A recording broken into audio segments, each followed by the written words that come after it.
السلام علیکم ورحمۃ اللہ وبرکاتہ۔ بسم اللہ الرحمن الرحیم۔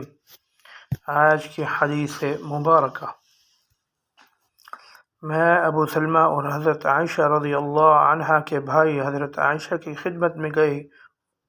ان کے بھائی نے نبی کریم صلی اللہ علیہ وسلم کے غسل کے بارے میں سوال کیا تو آپ نے ساع جیسا ایک برتن منگوایا، پھر غسل کیا اور اپنے اوپر پانی بہایا۔ اس وقت ہمارے درمیان اور ان کے درمیان پردہ حائل تھا۔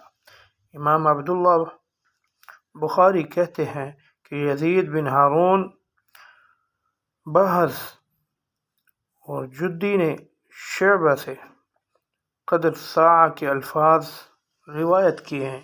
صحیح بخاری حدیث نمبر 251۔ وہ اور ان کے والد جناب زین العابدین جابر بن عبداللہ کے پاس تھے اور کچھ اور لوگ بھی بیٹھے ہوئے تھے۔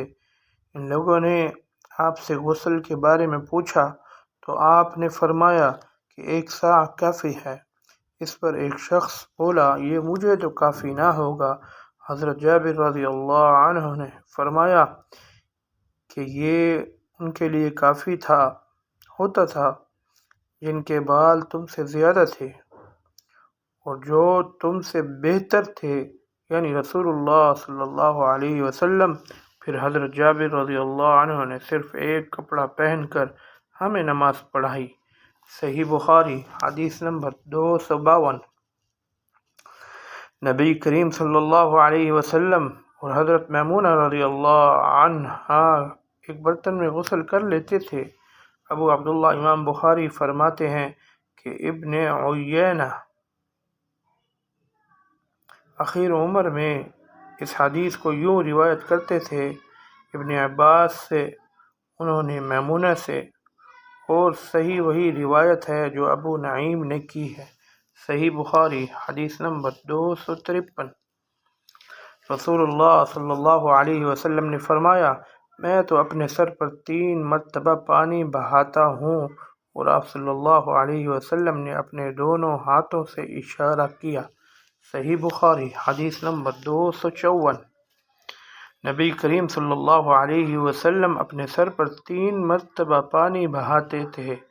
صحیح بخاری حدیث نمبر 255۔ میرے پاس تمہارے چچا کے بیٹے، ان کی مراد حسن بن محمد ابن حنفیہ سے تھی، آئے۔ انہوں نے پوچھا کہ جنابت کے غسل کا کیا طریقہ ہے؟